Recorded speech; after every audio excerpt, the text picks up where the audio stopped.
And what is it about photography? Does that help you, connect with the locals, in a way? And how have you felt that experience connecting with locals? And look, it does. I think photography is a bit like you get one or two good photos. So the definition of a professional photographer versus amateur is an amateur photographer takes 1,000 photos and makes you sit through every single one. Yeah. And a professional photographer takes 1,000 photos and only shows you one photo, and you go, "Wow, aren't they great?" Whereas the reality is they're smart enough to know that the other 999 were garbage. But I think part of it's the thrill of the trophy, getting that one great photo and say, "Hey, I from an artistic, creative point of view, I captured that scene, that person, whatever."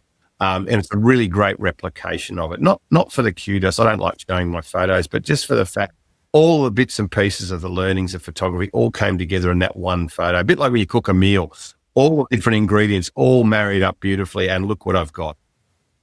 So it's that, but I think the photography also can just be, can be an icebreaker, because I'd often find myself showing photos of home, like sitting up near the Iraqi border, up in a remote village, talking to two old guys through an interpreter, showing them photos of my home in Australia.